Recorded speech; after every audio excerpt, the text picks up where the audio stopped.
This conference will now be recorded.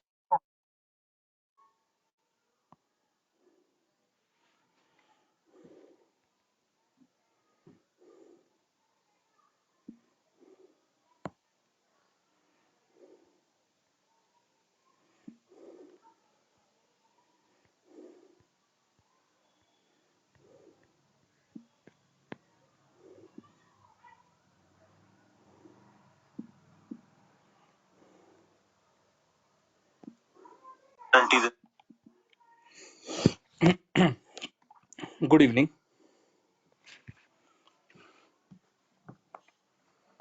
चलो भैया आज भैषज कल्पना शुरू करनी है।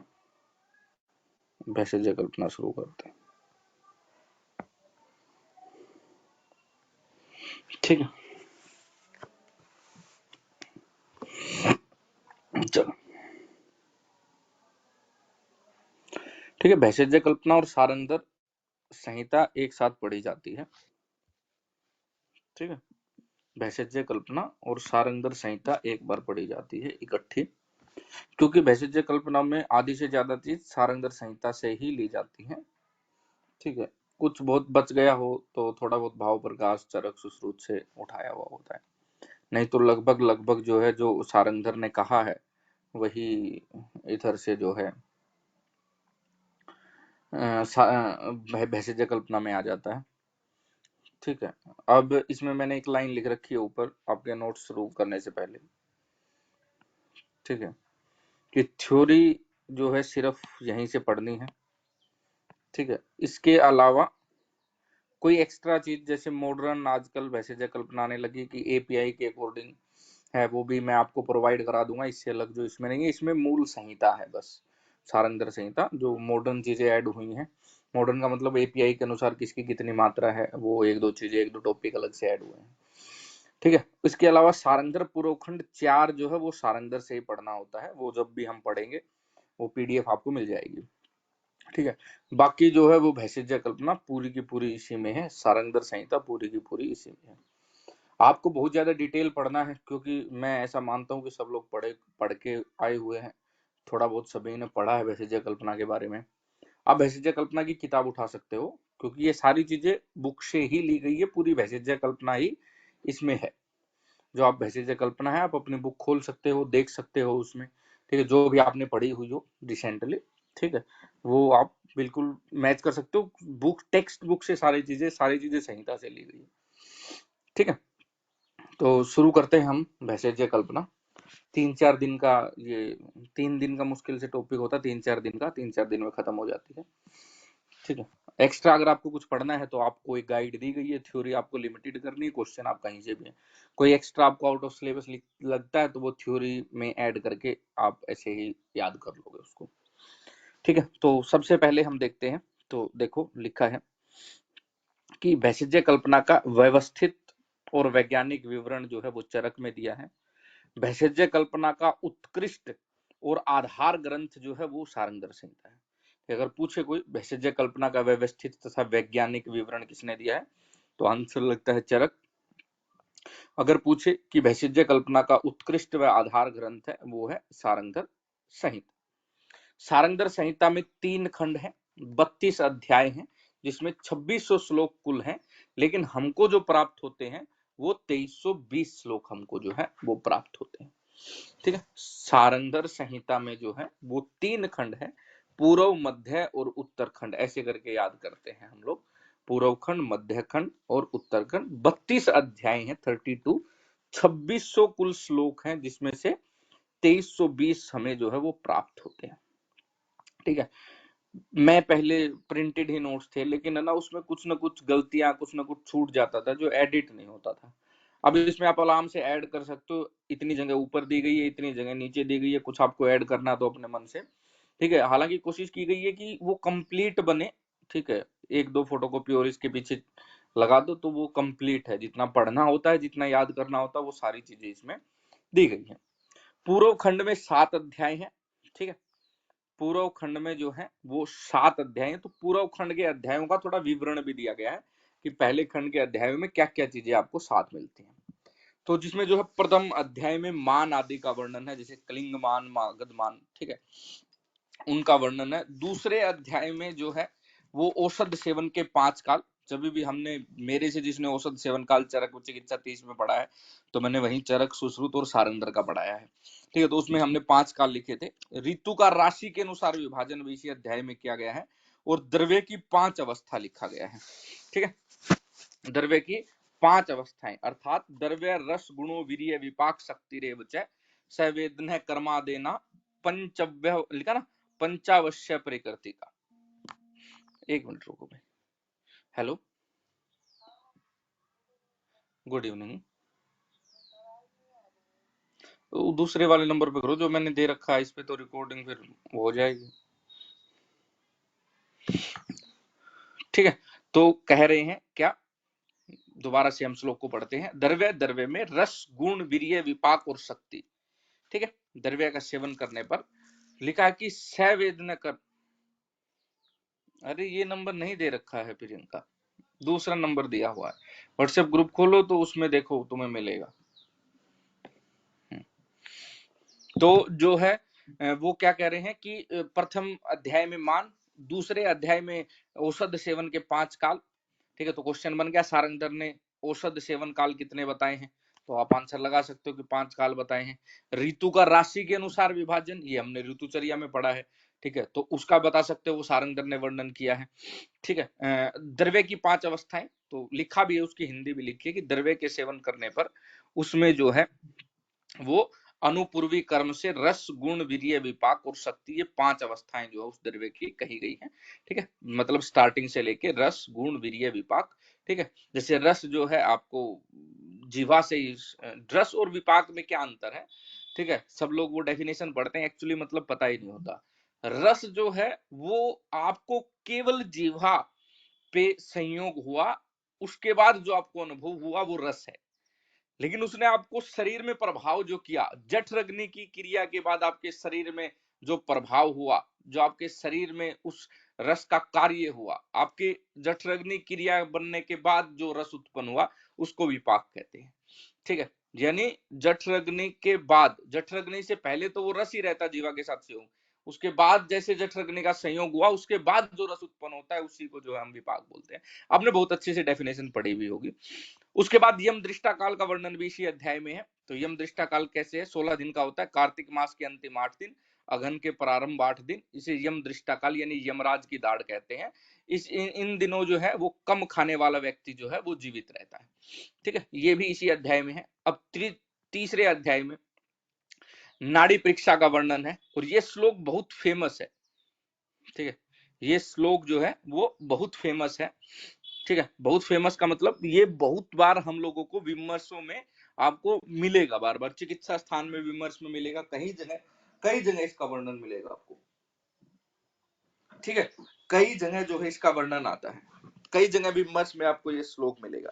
है क्या, इसका मतलब क्या है, तो वो देखते हैं। लिखा है करस्य अंगुष्ठ मूले या धमनी जीव साक्षिणी, कि हाथ के अंगूठे के मूल में जो धमनी, जो जीव की साक्षिणी होती है, यानी जीव जिसे ये पता चलता है हमको जीव की साक्षी, यानी जीवन चल रहा है, तत्चेष्टा, उसकी चेष्टा से, जैसे वो धमनी चेष्टा करती है, सुखम दुखम, सुख है या दुख है शरीर में, यानी स्वस्थ है या बीमारी है, गेयम जान लेता है, कायस्य पंडित है, जो शरीर को जानने वाला पंडित है, अर्थात चिकित्सक है।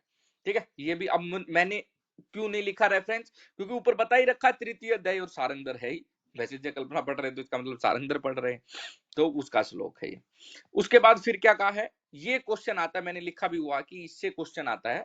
ठीक है, कुछ जो है किस दोष में कैसे नाड़ी चलती है।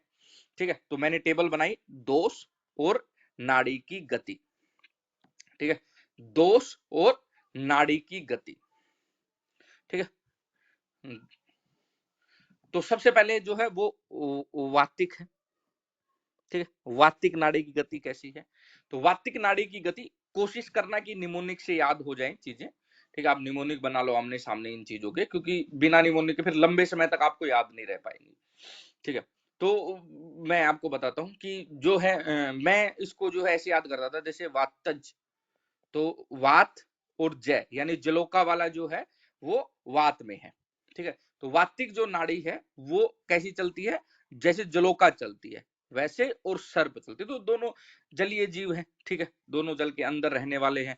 इससे बाद वाले जो है दोनों सेम नहीं मिलेंगे दोनों जल में, जैसे जलोका भी जल में रहती है, सर्प भी मान लो जल में रहता है, तो दोनों वाले ऐसे नहीं मिलेंगे, तो दोनों ऐसे याद कर लिया। या आप और भी कोई निमोनिक बना सकते हो जो आपको अच्छा लगता हो, ठीक है। तो अगर बना बना के ऐसे याद करोगे तो आसानी से याद रहेगा, लंबे समय तक आपको याद रहेगा, ठीक है। तो जलोका और सर्प, ठीक है, वो किससे है, वातज से, यानी वात वाली जो गति है। ये क्वेश्चन आता है इसलिए मैं बोल रहा हूं, मैंने ऊपर लिख रखा है कि ऐसे क्वेश्चन आपको मिलेंगे। पैत्तिक दोष वाली जो नाड़ी है वो काक के समान, कुलिंग के समान और मंडूक के समान चलेंगी, ठीक है। पैत्तिज दोष जिसमें है वो कैसे चलेंगी, काक, मंडूक और कुलिंग, ठीक है। काक, मंडूक और जो है वो कुलिंग, ऐसे जो है वो चलेंगी। कफ यानी श्वेत होता है, कबूतर और हंस ये दोनों श्वेत होते हैं। तो हंस और पारावत वाली जो है वो कैसी चले, कफ में चलेगी। सन्निपातिक नाड़ी लावा, तितिर, वर्ती यानी बत्तख जिसको बोलते हैं, ठीक है, लावा, तितर और बत्तख जैसी जो चलती है वो सन्निपातिक नाड़ी है। द्विदोषज नाड़ी कैसे चलती है, कभी वेग और कभी मंद। असाध्य नाड़ी जो होगी वो स्थान विच्युत होगी। ज्वर वाली जो है वो उष्ण और वेगवान यानी तेज चलती है नाड़ी, हमने देखा फीवर जब होता है तो वह तो उष्ण नाड़ी रहती है थोड़ी, और जो है वो तेज चलती है, ठीक है। तो निमोनिक बनाने की केवल ये 3 ही क्वेश्चन है जिसका सबसे ज्यादा चांस है, ये पहली 4 लाइनें, ठीक है। कुछ तो मैंने बता दिया है, कुछ आप सोच लेना, आप मेरे से अच्छा सोच सकते हो, ठीक है, लेकिन बता दिया कि वो याद ऐसे ही रहेगा, ठीक है। बहुत बहुत मतलब कोशिश करो कि इसको पहले चारों को याद कर लो, ठीक है। मुझे तो ऐसी कई लोगों को जरूरत नहीं रहती है जैसे याद रखने की, निमोनिक की, मतलब मैं भी उनमें से एक था कि मुझे कुछ चीजों की जरूरत नहीं रहती थी, जैसे जलोका और सर्प वो मैं निकाल लेता, ठीक है। पित्तज वाला पीला, मंडूक, काक और कुलिंग ये निकाल लेता था। हंस और पारावत तो मुझे रहता है सफेद कबूतर, और हंस सफेद होता तो ये कफ वाला होता है, ठीक है। तो ये जो है 3 मेनली याद रखने होते हैं, 3 या 4 और भी होता है। इस ये सबसे इंपॉर्टेंट यही है, ठीक है। वो कभी मैंने क्वेश्चन में देखे नहीं, इसके अलावा जो थे जैसे चिंता भय में क्षीण हो जाती है, ठीक है, काम क्रोध में वेगवान हो जाती है, तो वो इतने इंपॉर्टेंट नहीं। तो जो सबसे इंपॉर्टेंट जो क्वेश्चन आते हैं वो आपके इधर लिखे हैं। चिकित्सा के चतुष्पाद का वर्णन भी किया गया है, ठीक है। चतुर्थ अध्याय में लिखा दीपनम पाचनादिकम अध्याय, ठीक है, दीपन पाचनादिकम अध्याय, ठीक है। और ये इसको संहिता से पढ़ते हैं, देखो मैंने साफ साफ लिखा है, हर एक बात उसकी लिखी मिलेगी आपको, इसको हम संहिता से पढ़ेंगे चौथे वाले अध्याय को, ठीक है। मैंने ऊपर भी एक बात लिखी थी, ठीक है, आपने देखा होगा तो देखो सबसे ऊपर की थ्योरी सिर्फ कॉपी से, और सारंगधर पूर्वखंड 4 इसे अलग से पढ़ना है, क्योंकि वो डायरेक्ट श्लोकों से आता है। हिंदी से आता होता तो हम लिख देते, ठीक है। 5वां अध्याय जिसमें कला आदि ख्यानम, कला आदि की व्याख्या की गई है। 7 कला है, 7 आस्य, स्त्रियों में 10 आस्य माने हैं, जिसमें 2 स्तनास्य और 1 गर्भाशय। अब ये सारंगधर चल रहा है, अब ये चरक नहीं चल रहा है, ठीक है। जो भी कुछ बात कही जाएगी तो वो चरक की, वो सारंगधर की कही जाएगी, चरक की नहीं कही जाएगी, सुश्रुत की नहीं कही जाएगी, ठीक है, क्योंकि ऊपर से लिखा है। तो ये बात आप बहुत ध्यान से रखना। उसके बाद एक श्लोक जो आपका बहुत फेवरेट, जो आपको याद भी होता है फर्स्ट सेकंड ईयर में, ठीक है, पित्त पंगु, कफ पंगु, पंगो मल धात्वे, वायु यत्र नित्यंते तत्र गच्छन्ति मेदवा, ठीक है। तो अध्याय अब तो रेफरेंस लिखने की जरूरत नहीं, ऊपर लिखा ही है। 10 रंध्र, स्त्रियों में 3 रंध्र अधिक माने हैं, ठीक है। एक श्लोक आया है कि उदान वायु आधार है, उदान वायु को जो आधार है वो फुफ्फुस को कहा गया है। डायरेक्ट क्वेश्चन पूछते हैं, इसको डायरेक्ट उठा के पूछते हैं, ठीक है। तो उदान वायु आधार है, फुफ्फुस को कहा गया है, तो वो चैप्टर से लिया गया है वो सब। रंजक पित्त का स्थान यकृत, बट रस का रंजन हृदय में होना माना है। रंजक पित्त का स्थान मानते हैं यकृत, लेकिन रस का रंजन पूछ ले कहा माना है, तो वो हृदय में होना माना है। क्लोम को कालिक की संज्ञा दी गई है। एक और श्लोक आया है, हृदय चेतना स्थानम ओजो आश्रयम मतम, ठीक है। हृदय जो है वो चेतना का स्थान है, और ओज ओजो आश्रयम मतम, और ओज का आश्रय है। इसके बाद एक श्लोक आता है, ठीक है, एक श्लोक आता है सारंगधर पूर्वखंड 6 का। मैं आगे चलूं उससे पहले एक श्लोक आपको दिखा देता हूं, सारंगधर पूर्वखंड 6, ठीक है। एक श्लोक लिखा है मैंने ऊपर 6ठे अध्याय, क्योंकि उधर जगह नहीं बची होगी या बाद में याद आया होगा। एक ये फेमस श्लोक है कि बाल से, बाल्यकाल से यानी जन्म से लेके ठीक है। बाल्य है वृद्धि छवि मेधा, त्वक दृष्टि शुक्र विक्रम, बुद्धि कर्म इंद्रिय, ठीक है, चेतो जीवनम, दस्तो हरास। ठीक है, बालक, फिर वृद्धि, फिर छवि, फिर मेधा, फिर त्वक, फिर दृष्टि, फिर शुक्र, फिर विक्रम, फिर बुद्धि, और फिर कर्म से इंद्रिया, ये, और फिर मन, और फिर लास्ट में जीवन। ये हर 10 साल में ये क्षीण होता रहता है। ठीक है, यानी बाल, वृद्धि, छवि, मेधा, त्वचा, यानी 10-10 ईयर लगा लो। जैसे 10 बाल, फिर 10 वृद्धि, यानी 20 हो गया, फिर 30 हो गया, फिर 40, फिर 50, फिर 60, फिर 70, फिर 80, फिर 90, फिर 100, 110। ठीक है, उसके बाद जीवन खत्म हो जाता है। 120 दिन का माना है इन्होंने, 120 ईयर का। ठीक है, ऐसा कर रहा है क्योंकि प्रत्येक 10 साल बाद ये चीजें खत्म होती रहती है। सारंगधर पूर्वखंड 6 का श्लोक है। ये भी कई बार मेरे हिसाब से मैंने लगा है कि एक दो बार गाइडों में दिया हुआ है ये वाला श्लोक भी, तो इसलिए मैंने इसको ऊपर लिखा है। ठीक है, बाल्य वृद्धि छवि मेधा, त्वग दृष्टि शुक्र विक्रमो, बुद्धि कर्म इंद्रिय चेतो जीवितम दशेतो हरास। मेनली ऐसा ऐसा डायरेक्ट ये नहीं पूछा कि किस वर्ष में क्या क्षय होता है। ठीक है, ये कभी नहीं पूछा गया है। ठीक है, मेन एग्जाम में तो आज तक नहीं पूछा गया, लेकिन ऐसा करके श्लोक आता है ये कि भाई ये कहाँ का श्लोक है, तो वो सारंगधर का श्लोक है, सारंगधर ने बताया है। ठीक है, मुझे नहीं लगता कि श्लोक पढ़ने की जरूरत है, ये श्लोक की याद हो जाए तो ऐसा कोई निमोनिक बनाने की खास जरूरत है नहीं। जहां जरूरत होगी वहां मैं आपको बता दूंगा। अब देखो ये प्राणवायु का श्लोक है। ठीक है, प्राणवायु का श्लोक है। प्राणवायु के श्लोक को अब इसको क्या है कि ये फर्स्ट ईयर से हम पढ़ते हुए आ रहे हैं।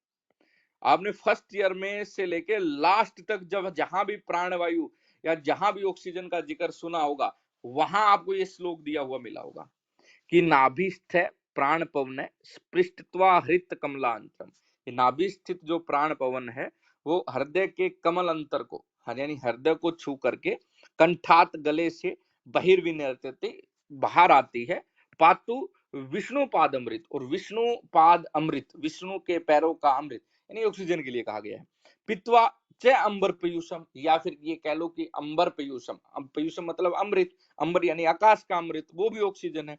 वो लेकर के पुनरायति वेग है, पुनः जो है वेग से शरीर के अंदर आती है, और देह अखिलम, पूरे शरीर में जो है वो प्राणों का, जीवन का और जठर अग्नि का, इनका संचार करती है। ठीक है, ऑक्सीजन के लिए सीधी सी भाई प्राणवाद के लिए बात कही गई है। दो शब्द विष्णुपाद अमृत अंबर पीयूषम, ये पूछता है जनरली किसके लिए कहे गए हैं, ये हमने जो है पहले पढ़ ही लिया है। ठीक है, अब जो छठा अध्याय, छठे अध्याय में क्या आहार 6 प्रकार के बताए। छठे अध्याय में भोज्य, भक्ष्य, चव्य, लेह, चोष्य और पेय। ठीक है, तो चव्य और चोष्य दो ऐड किए हैं, भोज्य, भक्ष्य, ठीक है, लेह और पेय, ये तो हम लोग याद ही करते हैं। अब लिखा है जीवस्य आधार उत्तमम, इसी अध्याय में रक्त को कहा गया है, और उदान वाले से कंफ्यूज होते हैं हम लोग। अब जीवस्य आधार उत्तमम तो रक्त है, और जबकि वो इससे पहले हमने क्या पढ़ा था, उदानस्य वायु आधार है, ये फुफ्फुस है। ठीक है, तो पहले इसमें लिखा है, इसमें सारी बात हाथ से लिखने का यही फायदा है, इसमें आपको सारी बात लिख के मिलेगी कि आप कहाँ से कंफ्यूज होगे, कहाँ से चीजें एक्स्ट्रा हैं, कहाँ से कैसे आपको पढ़ना है, कैसे नहीं करना।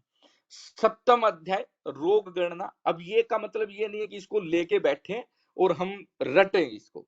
ठीक है, इसमें हमको जो है जो अलग चीज है वो हमको याद रखनी है, बाकी जो हम चीजें चरक और सुश्रुत में पढ़ के आए हैं वो हमको नहीं याद रखना है। ठीक है, अब जैसे ज्वर जो है वो 25 प्रकार का लिखा है सप्तम अध्याय में, सारंगधर के अनुसार ज्वर जो है वो 5 प्रकार का।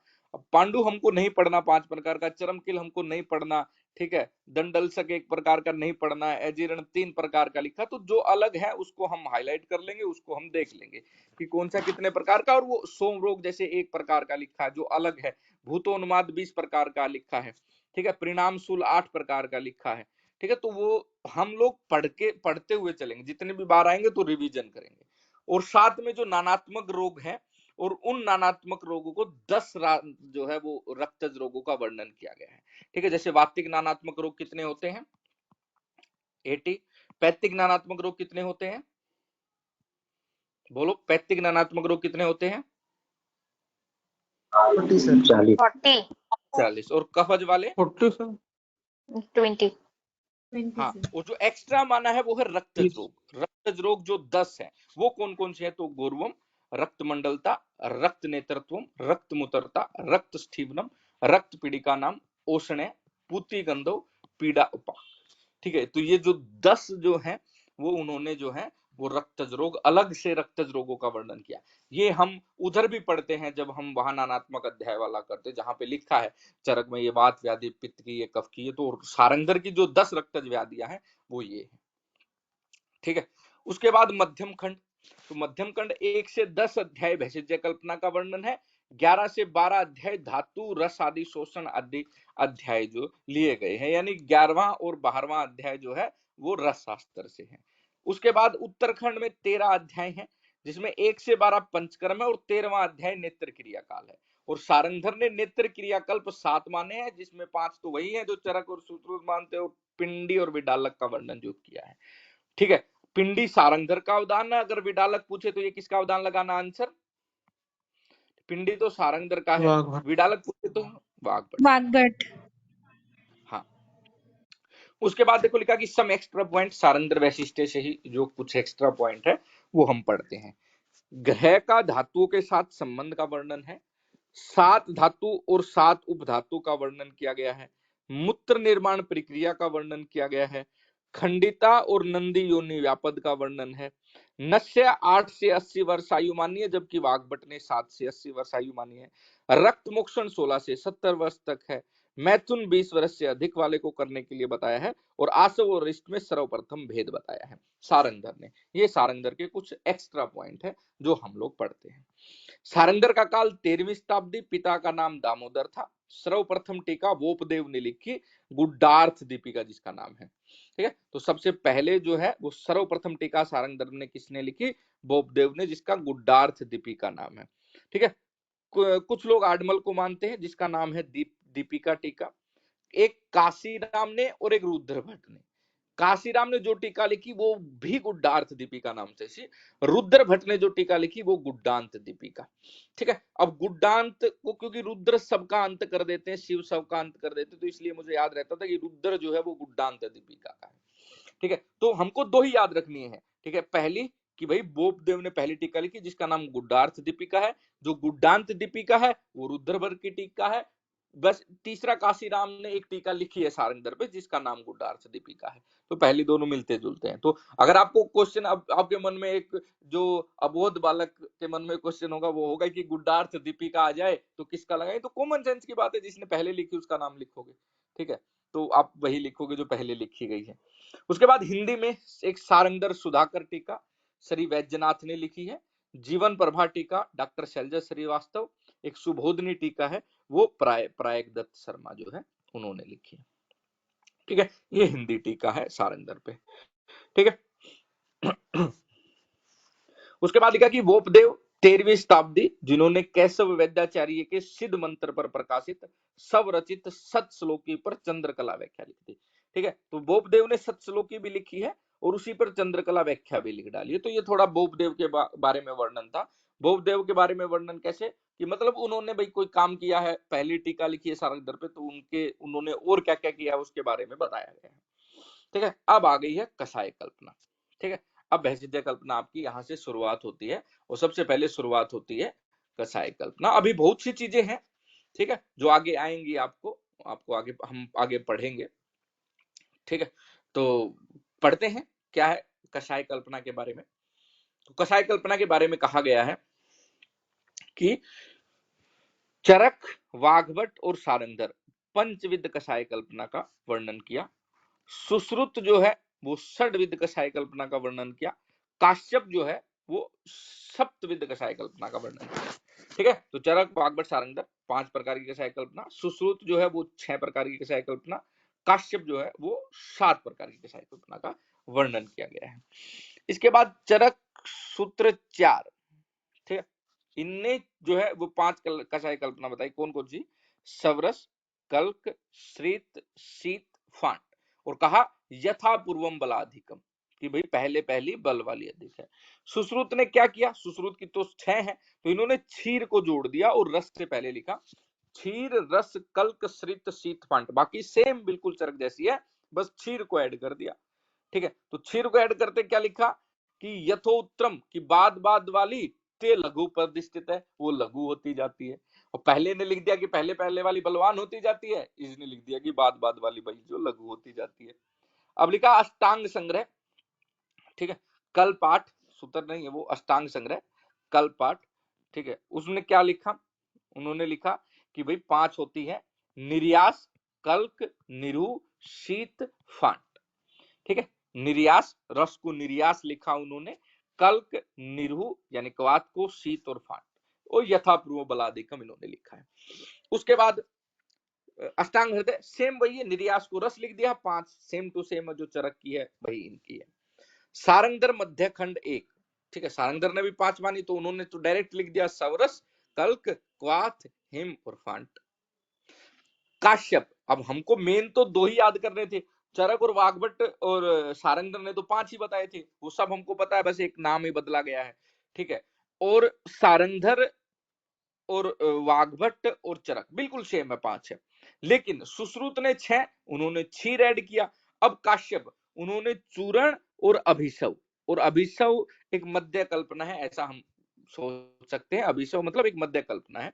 चूरण और अभिशव 2 को ऐड किया और देखा कि तरतम का उल्लेख नहीं है कि कौन किससे भारी है कौन किससे कम है, इसका उल्लेख जो है काश्यप ने नहीं किया। काश्यप खिल स्थान 3 में ये बातें बताई गई है।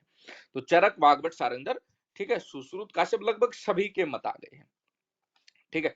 उसके बाद 2 इंपोर्टेंट, ठीक है, सुश्रुत क्षीर कल्पना का समावेश सवरस कल्पना में करते हैं, ठीक है। जो सुश्रुत की क्षीर कल्पना है, क्षीर पाक अलग है, क्षीर पाक कल्पना का समावेश क्वाथ कल्पना में आता है, जबकि क्षीर कल्पना का समावेश जो है वो सवरस कल्पना में आता है, ठीक है। वो किस में आता है, सवरस कल्पना में आता है।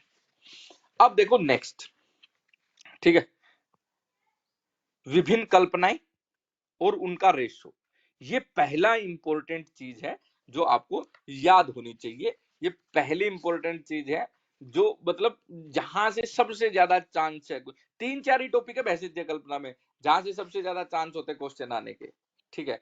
उनमें से एक ये रेशियो वाला है जहां सबसे ज्यादा चांस है कि यहां से क्वेश्चन जो है वो आता है। जो ये रेशियो जो दी गई है, ठीक है, ये सबसे ज्यादा चांस होता है यहाँ से क्वेश्चन आए। तो शुरू करते हैं, देखो कैसे करते हैं। देखो शर्करा, देखो शर्करा को देखो कैसे लिख रखा है, सै को ऐसे लिखते हैं हम लोग, तो जैसे सै लिखा है वैसा ही रेशियो है। देखो 2 और 1 ऐसे तो लिखते हैं, इसके बीच में रेशियो लगा दो, 2:1। और ये रेशियो किसका है, ठीक है। तो रेशियो जो पहला है वो है औषधि कल्क, यानी ये कल्क का, ठीक है। और ये लिक्विड है, ये द्रव है, ठीक है। तो रेशियो भी आपको पता होना चाहिए। पहला जो है वो क्या है, वो औषधि है, तल्क है या द्रव्य बोल सकते हो, और दूसरे वाला द्रव है कि कितना उसमें जल पड़ा है, ठीक है। पहली बात तो शर्करा तो ऐसे याद रख लेंगे हम लोग शर्करा। अब देखो मोदक, माइक ऑफ करो भाई, डिस्टर्ब नहीं। हाँ, उसके बाद मोदक, ठीक है। मोदक क्या समझते हैं हम लोग मोदक से, माइक ऑफ करो, किसका ऑन है। मोदक से क्या समझते हैं, मोदक से हम लड्डू समझते हैं, अगर आपने कभी लड्डू बनते हुए दिखाई देखे हो, ठीक है। लड्डू से पहले बूंदी बनती है, ठीक है, बहुत कॉमन सा प्रोसीजर है याद रखने के लिए। तो आपने देखा होगा कि जो बेसन वाला हिस्सा होता है, ठीक है, जैसे बेसन का कोई लड्डू है, ठीक है, बूंदी वाला कोई लड्डू है, तो उससे 2 गुना है ना उसमें जो है वो चीनी होती है, शुगर होती है, ठीक है। एक हिस्सा वो और 2 गुना जो है हम लोग वो लेते हैं, तो इसलिए उसका रेशियो जो है वो हमेशा 1:2, यानी 2 गुना उसमें द्रव है और 1 गुना बेसन है, ठीक है। घी भी द्रव में ही लगेंगे, द्रव्य में नहीं लगाएंगे, द्रव्य तो बेसन ही है, ठीक है। मान लो 2 किलो आपने बेसन लिया तो कम से कम आपको 4 किलो दूसरे वाला पोर्शन लेना पड़ेगा, इतना उसमें जो है वो द्रव और द्रव्य होता है। तो वो रेशियो जो है वो 1:2 है, ठीक है, वो 1:2 है, ठीक है। उसके बाद नेक्स्ट देखोगे जरा,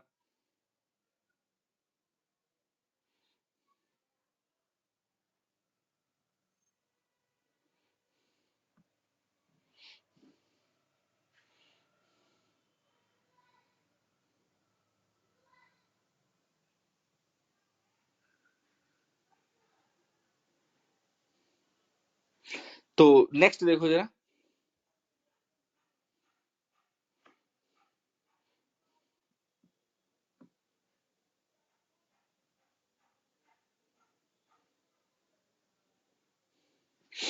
तो नेक्स्ट देखो 4 वाला, तो मंथ पागल, तू सोदक, ठीक है, तू शंभु, फांट, विलेपी, वेस्वार, ठीक है। ठीक है, वो 1:4 है, तो इसका निमोनिक लिखते हैं, ठीक है। मेरे वाला तो बोलने लायक नहीं है, तो संस्कार करना पड़ेगा, ठीक है।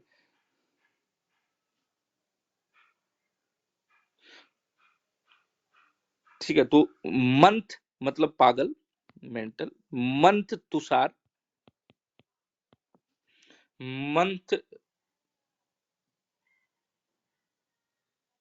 तुषार ने, मंथ तुषार यानी तुषोदक के लिए आया है या तुषाम्बू के लिए, ठीक है। मंथ तुषार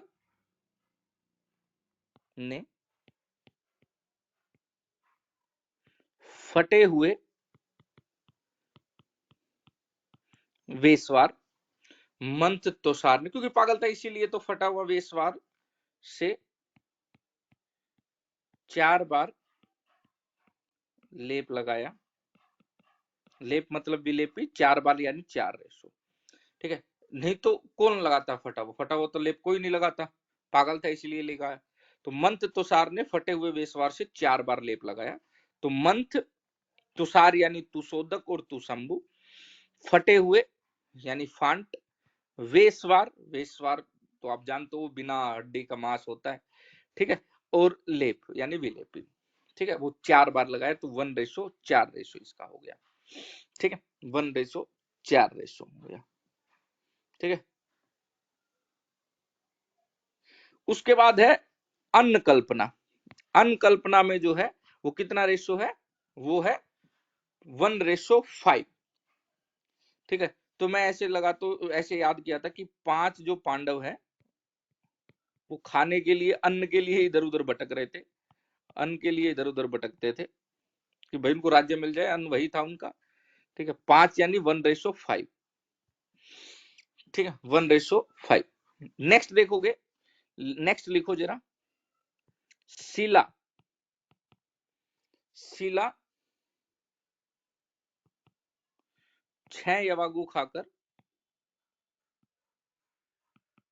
कृश हो गई, ठीक है। शिला, शीत, लाक्षा, यवागु और कृष्णा, 6 मतलब क्षार, ठीक है, और क्षार में भी सुश्रुत ने जो है 1:6 रेशो माना है, तो शिला जो है वो 6 यवागु खाकर कृश हो गई, ठीक है। मंथ यानी पागल तुषार ने फटे हुए वेशवार से 4 बार जो है लेप लगाया, फटा हुआ लेप कौन लगाता है, मना किया गया फटा हुआ लेप लगाना, ठीक है। जब फटने लगे तब तो उतार देना लेप को, लेप के गुण में हमने पढ़ा है, ठीक है। उसके बाद नेक्स्ट देखो, ठीक है, उसके बाद नेक्स्ट देखो जरा,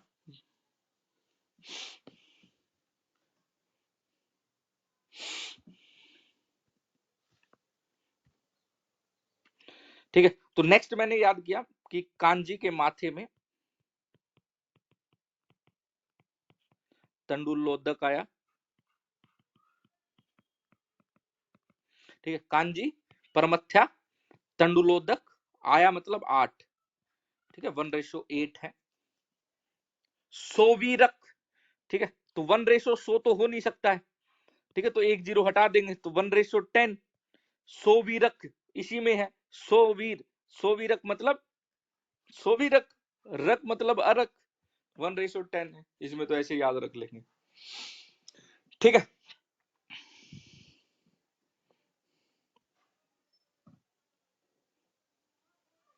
उसके बाद जो है मंडपेया और भक्त जो है वो 1:14 है, मंडपेया और भक्त। अब ऐसे याद, ऐसे पूछोगे कि मंड कैसे याद करें, वो तो हमारा निमोनिक है ना, अन्न विलेपी मंड यवागु, 5 4 14 6 लागू, ठीक है। ये तो हमें ऐसे ही रहता, अन्न 5 याद रखने की जरूरत नहीं, हम हमेशा निमोनिक में पढ़ते आए हैं यूजी में, अन्न विलेपी मंड यवागु 5 4 14 6 लागू, ठीक है। अन्न का 5, विलेपी 4, मंड 14, यवागु 6। ठीक है, तो वो इससे भी याद हो जाता है। ठीक है, आपको कोई अलग बनाना तो अलग भी बना सकते हो। मंड पे और भक्त जो है वो 1 जो है वो 14 है। उसके बाद कवाथ यूस पानक, ठीक है, कवाथ यूस पानक, कवाथ यूस पानक।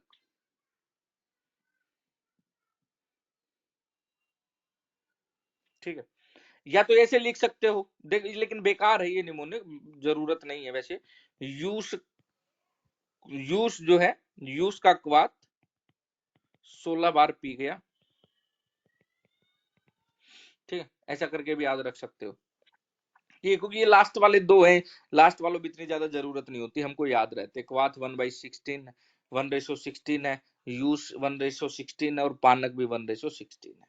तो मैंने कोई इसका कोई खास निमोनिक बनाया नहीं था, ऐसे ही याद रख लिया था। ठीक है, सड़ंग पानी है। उसके बाद अच्छा, घन सत्व में एक जगह आंसर लगता था 1/21, तो मैंने वहीं से उस गाइड से ही आंसर लगाया है। ठीक है, आल्सो लिख लो 1/4, अगर 1/21 नहीं है तो 1/4 आंसर लगा दोगे घन सत्व में। ठीक है, एक जगह आंसर लगाया हुआ था, ये गाइड से लिया हुआ क्वेश्चन है कहीं, या किसी एग्जाम में आया हुआ था। घन सत्व में एक जगह आंसर लगा हुआ था 1/21। ठीक है, अगर वो आंसर नहीं है तो 1/4 आंसर लगेगा। ठीक है, उसके बाद सड़ंग पानी है। अब इसका 1/64 याद रखने की जरूरत नहीं। 64 गुना जल में, हम तो चरक में जो है सन्निपातिक जोर में पिपासा के लिए इतनी बार हम लोगों ने पढ़ा, सड़ंग पानी है, सड़ंग पानी है, सड़ंग पानी है। ठीक है, तो स्नेह पाक और क्षीर पाक। ठीक है, स्नेह पाक औषधीय कल का 4 गुना स्नेह, उससे 4 गुना द्रव। ऐसे क्षीर पाक है 8 गुना और उससे 4 गुना द्रव। ठीक है, ये क्षीर पाक हो गया। यादव जी ने जो है वो क्षीर पाक 1:15:15 माना है। ठीक है, अब ये क्या है, औषध। अब जैसे स्नेह पाक में है तो पहला तो औषध ही है और लास्ट वाला द्रव ही है, ये बीच वाला जो है वो स्नेह। ठीक है, बीच वाला जो है वो स्नेह। ठीक है, उसके बाद जो है क्षार, हम लोगों ने सुश्रुत का 1:6 पढ़ा था। क्षार, शिला 6 यवागु खाकर करी सो गई। ठीक है, या क्षार यवागु लिख सकते हो, शिला क्षार यवागु खाकर करी सो गई। ठीक है, जो आपको मन रहे, क्योंकि उसका काम है क्षार का, मांस कट कट के गिरता रहता है, ये सारी बातें लिखी है उसमें। ठीक है, और सारंगधर का 1:4 है क्षार का रेशो, और रस तरंगणी का 1:8 है। ये तो क्षार वाले अध्याय में हमने पढ़ा हुआ है। ठीक है, अब क्या है, एक बार मैं फिर से बता देता हूं।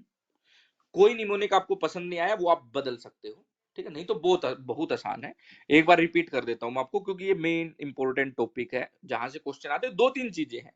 ठीक है, एक सेवनीय मात्रा है, एक प्रक्षेप द्रव्य है, एक स्नेहपाक के जो है कौन सा स्नेहपाक में क्या क्या क्या यूज करना है, उसके कर्म क्या है। ठीक है, तो गिने चुने 2-4 क्वेश्चन आते हैं वैसे कल्पना से। ठीक है, तो दोबारा से करते हैं। देखो, विभिन्न कल्पना सबसे पहले हमने शर्करा की, तो शर्करा जैसे लिखी जाती है वैसा ही रेशियो है। ठीक है, फिर हमने मोदक किया। ठीक है, मोदक में तो 2 गुना द्रव पड़ता है, हमने लिख दिया। उसके बाद हमने पढ़ा जो है कि मंथ जो है तुषार, फटे हुए वेशवार से 4 बार लेप लगाया उसे, फटे हुए वेशवार का। वेशवार का ही लेप लग सकता क्योंकि उसमें हड्डी नहीं होती। ठीक है, मंथ मतलब पागल है, इसलिए उसने फटा हुआ लगाया है। ठीक है, तुषार मतलब तुशोदक और तुशंभु। ठीक है, उसके बाद अन्न कल्पना। ठीक है, या तो अन्न विलेपी मंड यवागु 5 4 14 6 लागू, इससे निकाल लो, या पांचों पांडव भागे थे भाई अन्न के लिए। ठीक है, तो उससे याद कर लो। उसके बाद शीला 6 यवागु खाकर कृष हो गई। ठीक है, या शीला 4 यवागु खाकर कृष हो गई, जैसे आपको अच्छा लगता है। ठीक है, शीते शीत, जैसे यवागु, सॉरी लैसे लाक्षा, पहले शीला लाक्षा यवागु कृष्णा, ये जो है वो क्या है 1:6 है। ठीक है, कांजी के माथे पे तंडुलोदक आ गया, जैसे पसीना आता है भाई जल आ गया। ठीक है, अब भैषज्य कल्पना स्वेद तो लिखेंगे नहीं, तंडुलोदक लिखेंगे। ठीक है, तो तंडुलोदक जो है वो क्या है, परमथ्या माथे पर, कांजी कांजी के, यानी आ गया, आ मतलब 8, 1:8। सो भी रख, वो खुद ही बता रहा है खुद, सो मतलब सो लिख दो, तो 1:100 तो है ही नहीं। हमारी टेक्स्ट बुक में ही नहीं है फिलहाल, तो अभी जो पढ़ रहे रेशो, और कहीं होगा तो होगा, एक जगह है, ठीक है, लेकिन यहाँ नहीं है, तो यहाँ नहीं है तो हमने एक जीरो हटा दी तो 1:10 आ गया। सोवीरक उसी में है, सोवीर में, सोवीरक में, अर्क यानी अर्क, अर्क में 1:10 लेंगे। मंडपेया भक्त जो है वो 14 है, ठीक है, तो ये भी वैसे बोलने वाला नहीं है, मैंने तो बना रखा है निमोनिक, ठीक है, लेकिन बोलने लायक नहीं है, तो इसलिए आप पे छोड़ दिया था ये कि भाई आप ये कर लो, ठीक है। और यूस का क्वाद 16 बार में जो है वो पी गया। घन सत्तों में 1:21, इसके बाद 1:64 बचता है, ठीक है, वो औषध सिंह सड़न पानी है। फिर स्नेहपाक और क्षीरपाक, ये आपको पता ही है, स्नेहपाक तो हम बहुत डिटेल में पढ़ेंगे फिर से, ठीक है। और उसमें फिर क्षीरपाक यादव जी का 1:15 है, और क्षार जो है हमने सुश्रुत का 6 पढ़ा था, तो सारंगधर का 4 है, और रस तरंगिणी का 8 है। ये भी क्षार के बारे में बहुत सारी बार पढ़े हैं, ठीक है। देखो चीजें, एक रास्ता तो मैंने बता ही दिया आप लोगों को, ठीक है, कि आपको ऐसे याद करनी है चीजें, ठीक है। आप मेरे से अच्छा बना सकते हो, आपकी थिंकिंग अलग हो सकती है, और जैसे ही आपको अच्छा बने तो वो आपके लिए बढ़िया है, ठीक है, ऐसा नहीं है कि वो खराब बात है। अगर नहीं बन रहा तो फिर तो यही है जो मैंने बता रखा है, वही आपको याद रखना है, ठीक है। अब उसके बाद सेवनीय मात्रा, ठीक है, इंपॉर्टेंट है सेवनीय मात्रा, किसकी कितनी मात्रा सेवनीय होती है, ठीक है। तो सबसे पहले जो है सेवनीय मात्रा देख लेते हैं। तो कल्क चूरणवटी 1 तोला, ठीक है, कल्क चूरणवटी 1 तोला मात्रा। आसव अरिष्ट अवले तंडुलोदक पुष्पाक स्नेह कल्प, इसकी 4 तोला मात्रा। अग्नि निशोषित सवरस की भी 4 तोला, यानी अग्नि से जो सवरस निकालते हैं, अग्नि से सवरस अब पूछोगे कैसे निकालते हो, वो ऐसे निकालते कि जिन द्रव्यों का सवरस निकाला नहीं जाता, सूखे द्रव्य होते हैं, तो उनका तो अग्नि से ही सवरस निकालेंगे ना, तो वो अग्नि निशोषित सवरस लिखा कि 4 तोला। क्वाथ, परमथ्या, फांट, हिम, मंथ, सड़न पानी है, क्षीरपाक, इनकी मात्रा जो है वो 8 तोला होती है। क्वाथ की, परमथ्या की, फांट की, हिम की, मंथ की, सड़न पानी की और क्षीरपाक की 8 तोला मात्रा खानी होती है, ठीक है। ये है मेन 3 ही लाइन है, इसलिए अब ये मत सोचना कि इसमें भी कोई लिमोनिक मिलेगा, लिमोनिक लिखने की जरूरत नहीं है इसमें, ठीक है। कल्क, चूर्ण और वटी, इसकी 1 तोला मात्रा, सेवनीय मात्रा इसकी 1 तोला है, ठीक है। कल्क, चूर्ण, वटी 1 तोला। क्वाथ, परमथ्या, फांट, हिम, मंथ, सड़न पानी, क्षीरपाक, इसकी 8 तोला। आसव, अरिष्ट, अवले, ठीक है, तंडुलोदक, पुष्पाक, स्नेहकल्प, इसकी 4 तोला मात्रा है, ठीक है। सेवनीय मात्रा यानी सेवन करने वाली। क्वाथ, परमथ्या, फांट, हिम, मंथ, सड़न पानी, इसकी 8 तोला है, ठीक है। अब आपको सोचोगे कि ये कैसे याद रहेगा मुझे, तो मैं आपको दूसरा तरीका बता देता हूं, ठीक है। दूसरा तरीका का मतलब, जैसे क्वाथ भी इसमें से निकल जाएगा, फांट और हिम भी इसमें से निकल जाएगा, ठीक है। कैसे, तो आप ऐसे लिख सकते हो कि जैसे कि 5 जो है हमारी मौलिक कल्पनाएं 5 हैं, बाकी सारी डेरिवेटिव है, यानी उन्हीं से निकलती है। जैसे सवरस लिख लिया हमने सबसे पहले, सवरस के बाद कल्क लिख लिया, ठीक है, फिर क्वाथ लिख लिया, फिर हिम लिख लिया, फिर फांट लिख लिया, ठीक है। तो कैसी सेवनीय मात्रा लिखेंगे, सवरस 2, कल्क 1, ठीक है, फिर 8 8 8, ठीक है, तोला लिख लेंगे इसके बाद, ये पल में नहीं है तोले में है, ठीक है। तो ये अब कल क्वाथ हिम फांट, ये तो यहाँ से निकल गया, ऊपर से आपका कल्क निकल गया, उसी को चूर्ण बोलते, उसी से वटी मिलती, तो उसकी जो है मात्रा 1 ही तोला है, ठीक है। तो ऐसे भी लिख सकते हो, ऐसे करके 3-4 चीजें निकल आती है जो आपको आसानी से याद रह जाती है, नहीं तो ऐसे याद कर लेना, कोई दिक्कत नहीं, ठीक है। यादव जी अवले की मात्रा 1 तोला, यादव जी क्वांथ और हिम की मात्रा जो है वो 4 तोला, सुश्रुत क्वाथ की मात्रा 1 अंजलि माना है, ठीक है। फिर से मैं रिपीट कर देता हूँ, सेवनीय मात्रा होती है कि कितना आपको सेवन करना है, ठीक है, जब नहीं बताया हुआ होता, ठीक है। तो अगर जो बता दिया वो तो फिर बताने के अनुसार करना है। कल्क चूर्णवटी 1 तोला, आसव, अरिष्ट, अवले, तंडुलोदक, पुष्पाक, स्नेहकल्पीय 4 तोला। आसव और अरिष्ट और अवले ये तो याद रख ही जा सकते हैं, तंडुलोदक, पुष्पाक और स्नेहकल्प ना याद रहे तो। आसव, अरिष्ट और अवले 4 तोला, ठीक है। क्वाथ, फांट, हिम ये भी याद रखे जा सकते हैं, क्योंकि 8 तोला हमने ऊपर 2 1 8 8 8 कर से याद कर लिया, ठीक है। तो परमथ्या, मंथ, सड़न पानी है और क्षीरपाक, इनकी मात्रा 8 तोला होती है। सेवनीय मात्रा ये अगर नहीं बताई हुई होती है तो इतनी मात्रा में हमको लेना है। तो यादव जी ने, अब यहां देखो 4 तोला अवलेह बताया है सारंगधर ने, लेकिन यादव जी ने 1 तोला बताया। यहाँ 8 तोला बताया, तो क्वाथ और हिम यादव जी ने 4 तोला बताया है, सुश्रुत ने क्वाथ 1 अंजलि बताया है। अंजलि प्रमाण हम लोग पढ़ते भी है सुश्रुत का, क्वाथ जो है वो 1 अंजलि प्रमाण है। ठीक है, अब उसके बाद है सवीर्यतावधि। ठीक है, सवीर्यता, अब ये अकॉर्डिंग टू एपीआई नहीं है, ये अकॉर्डिंग टू सारंगधर है कि कौन सी कितने दिन चलती है चीजें। तो चूर्ण जो है वो 2 मास, गुटिका, लेह, काष्ठ औषधि, लघु पाक औषधि ये 12 मास।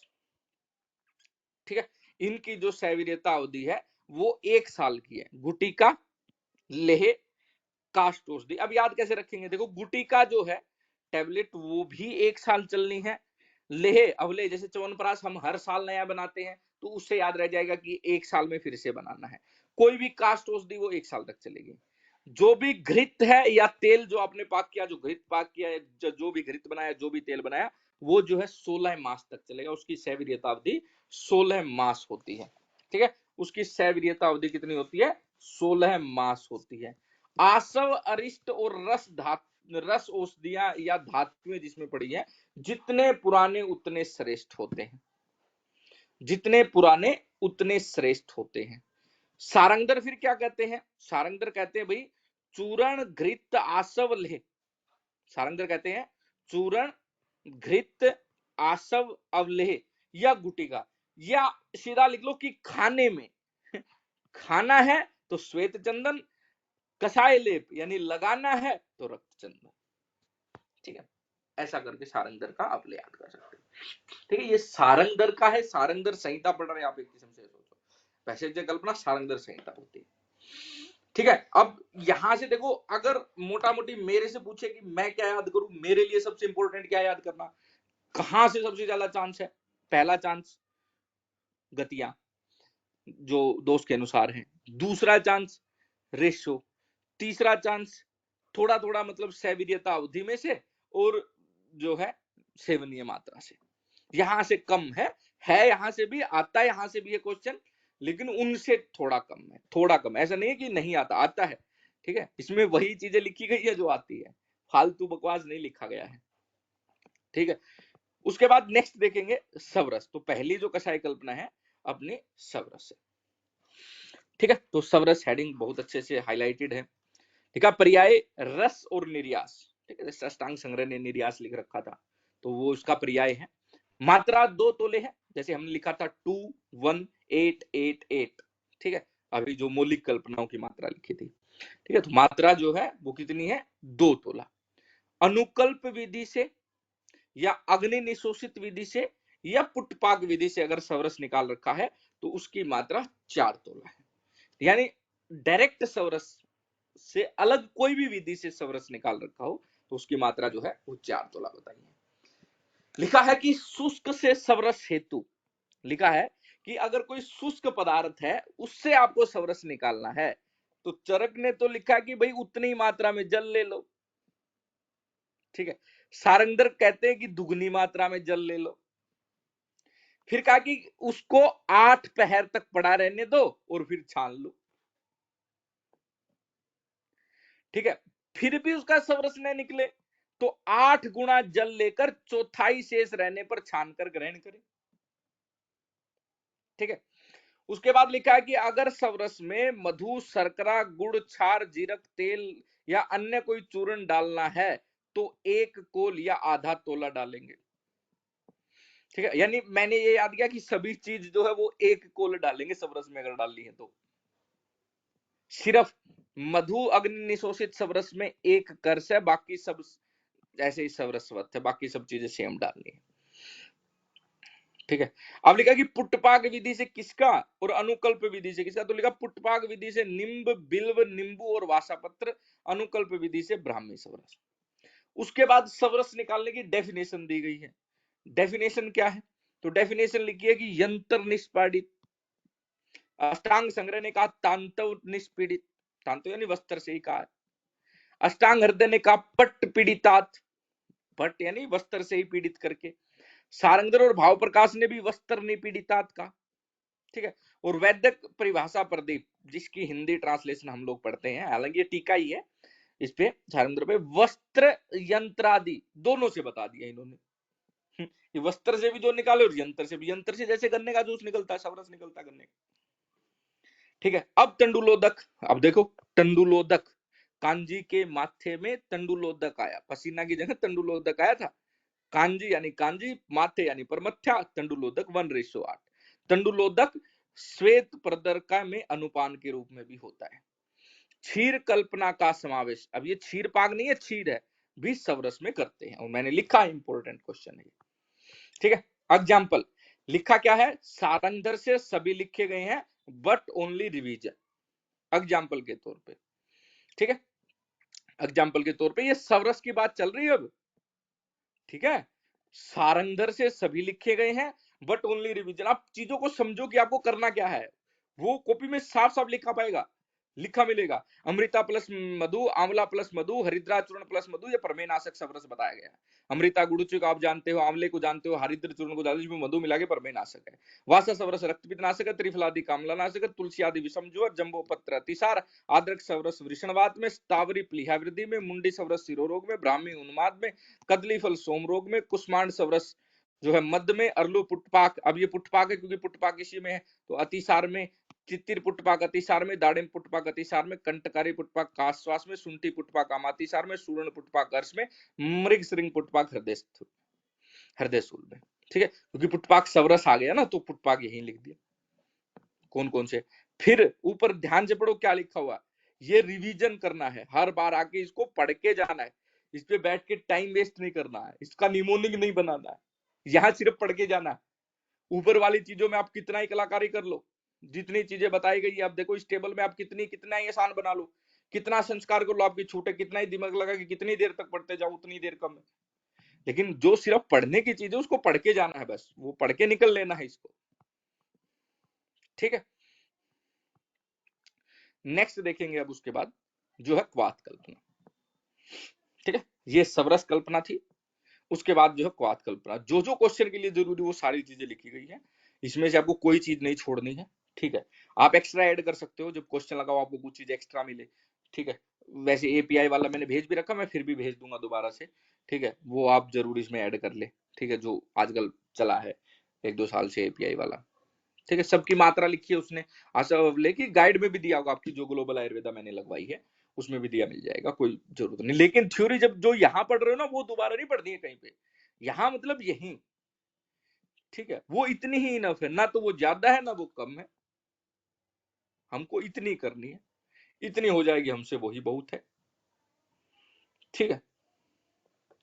देखो अब है क्वाथ कल्पना, ठीक है। क्वाथ कल्पना ध्यान से पढ़ेंगे, क्वाथ कल्पना को जहां निमोनिक की जरूरत है, देखो जैसे रेशे में जरूरत थी वहां हमने कर लिया था, अब यहाँ एक जगह और पड़ेगी जब आपको प्रक्षेप द्रव्य याद करने होंगे, बहुत आसानी से करेंगे। अब उससे पहले तो थ्योरी है, उसमें क्या निमोनिक हम बताएंगे, ठीक है। ध्यान से, जहां जरूरत होगी, जहां नीड लगेगी वहां आपको बता दिया जाएगा। देखो पर्याय जो है वो 3 है, निरहु, श्रित और कषाय, ये क्वाथ कल्पना के पर्याय हैं, ठीक है। क्वाथ पान की विधि, क्वाथ पीना कब चाहिए, आहार रस पाके, अर्थात आहार के रस का पाक होने पर जो आपको क्वाथ का सेवन करना चाहिए। क्वाथ बनाते समय पिधान, पिधान यानी ढक्कन से ढकना नहीं चाहिए, अन्यथा गुरु यानी दुर्जर कठिनाई से पचने वाला हो जाता है।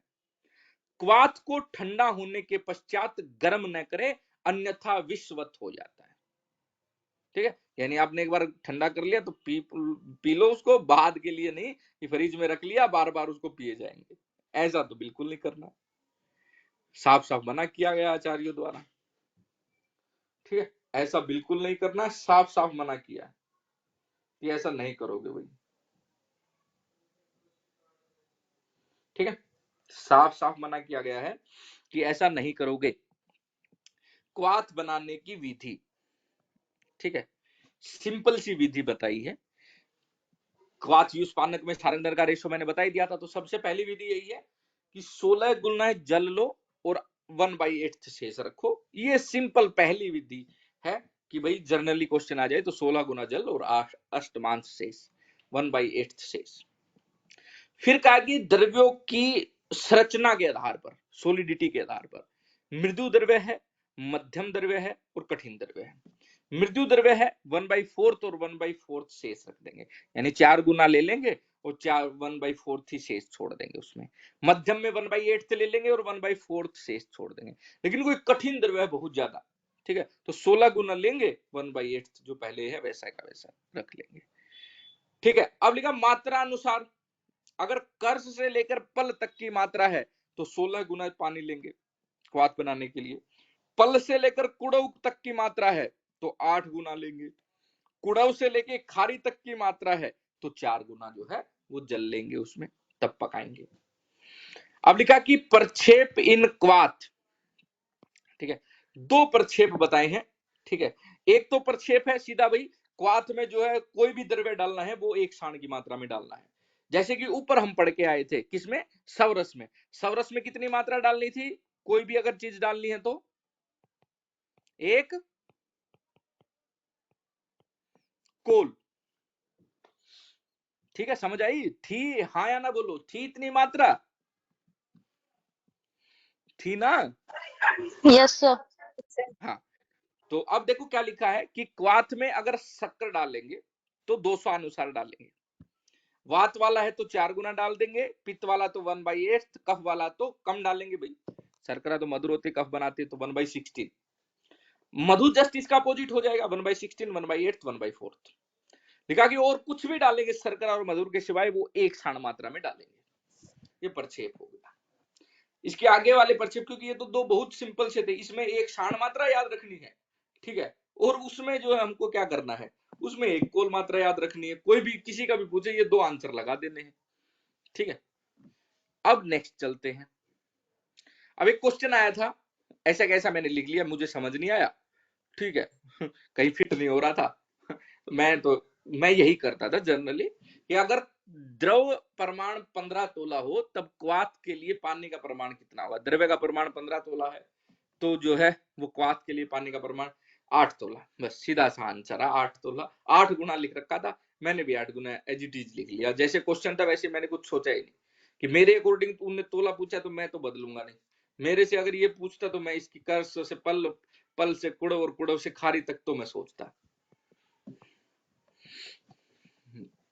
ठीक है, आपको मिलेगा यही, आप चाहे कितना ही गुना गुना भाग कर लो, मैंने नहीं किया, आप कर लो, आपको वही मिलेगा आंसर। नेक्स्ट देखो क्या कहा है, क्वाथ कल्पना के अंतर्गत आने वाली कल्पनाएं। परमथ्या, ठीक है, कांजी में तंडुलोदक आ गया था माथे पर, ठीक है, ऐसे करके याद होती है बार बार चीजें, ऐसे बार बार मैं बोल रहा हूं नहीं पूरे निमोने, वो रट जाएगा वो निमोने। 1/8, 1/4 शेष। अतिसार में दोष पाचनार्थ भी परमथ्या यूज होती है। अगर अतिसार का चिकित्सा सूत्र पूछ लूंगा तो आपके होश भूल जाओगे आप, ठीक है, तो इसलिए मैं पूछूंगा नहीं क्योंकि आपको आता नहीं होगा परमथ्या देख के ही मैंने वो याद आया, ठीक है, तो इसलिए चलो जाने दो आगे पढ़ते हैं ठीक है, लाक्षा जो है वो 1/6 हम पढ़ के आए थे, 1/4 शेष रह जाएगी। मांस रस भी इसी के अंदर आती है। अगर घन मांस रस बनाना है तो 2 गुना जल लेंगे।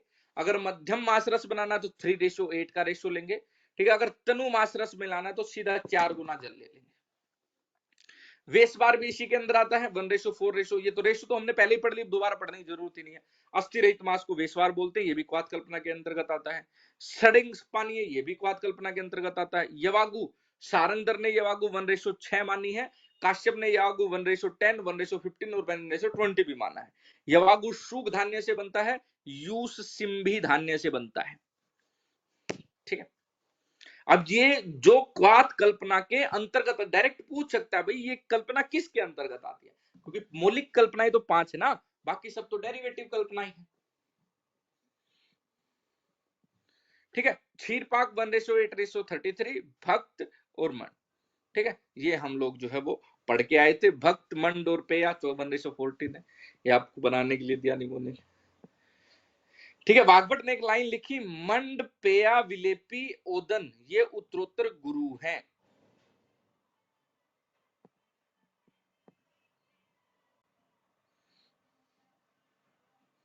ठीक है,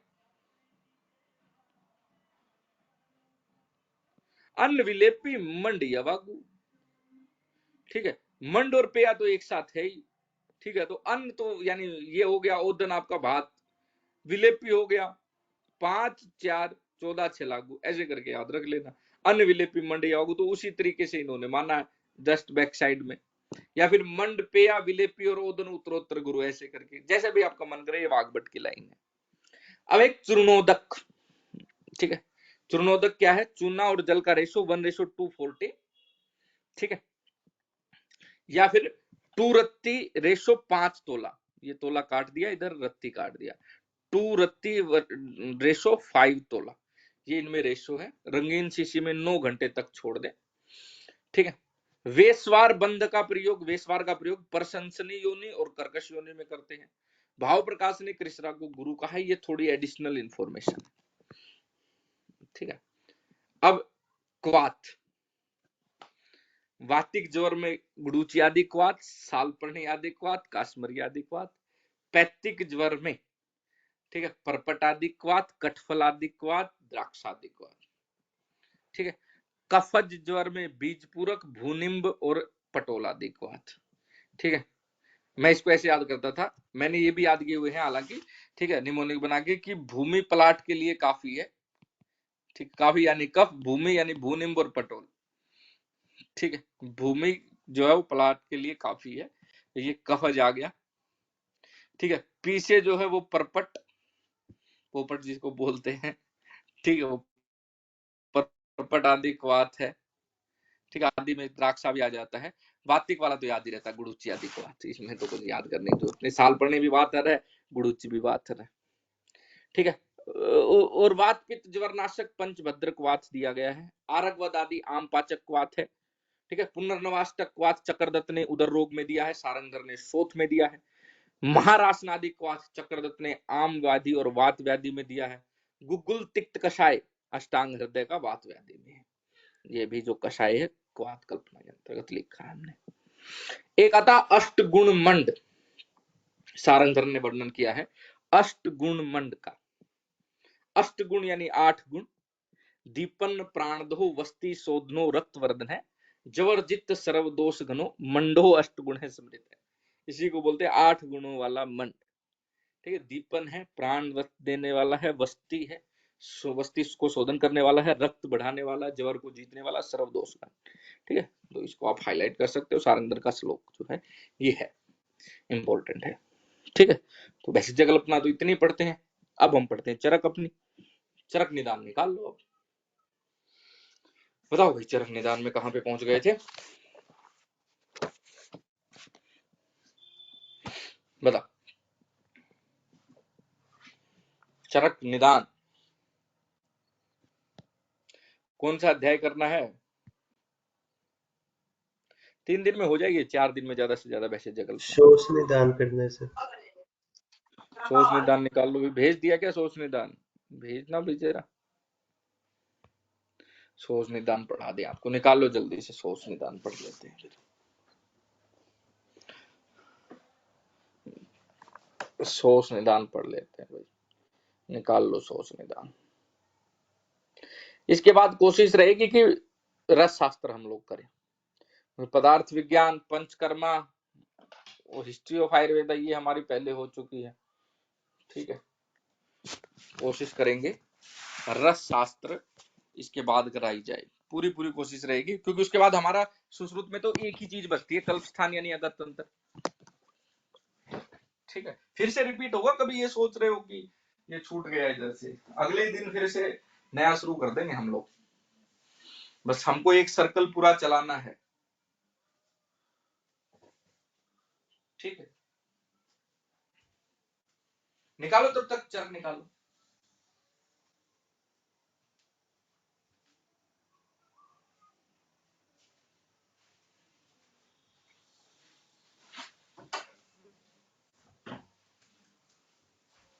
और रस शास्त्र भी ज्यादा दिन के नहीं, बहुत कम दिन के रस शास्त्र।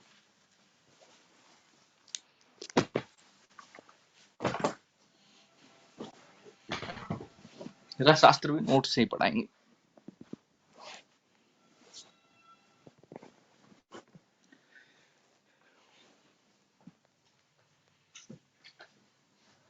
जल्दी बताओ भाई, निदान स्थान निकालो जरा, भेज दो मेरे पास। अब भेज दिया क्या?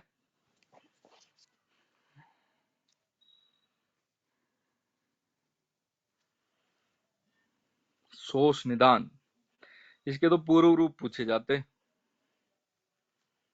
तो 4 कारण हैं, ठीक है।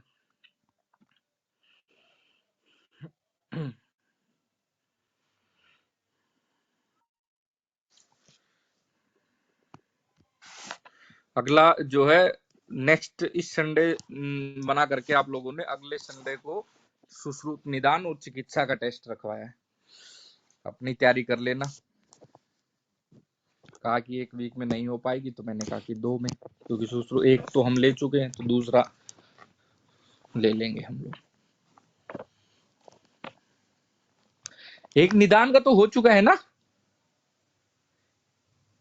सुश्रुत निदान 1 हो चुका है ना टेस्ट, दिया हो तो पता चले क्या हो गया क्या नहीं। हो रहा है नहीं बस, हुआ निदान कहाँ हुआ? 1 हुआ है, 1 हुआ है, निदान का हुआ है। तब चिकित्सा बढ़ाई तो मैं इकट्ठा ले लेंगे, नहीं हुआ तो इकट्ठे की तैयारी कर लो, ले लेंगे इकट्ठा।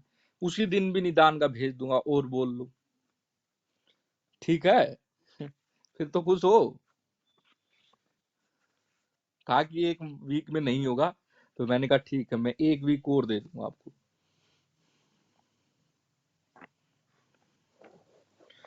देखो भाई, नेक्स्ट देखते हैं हम लोग।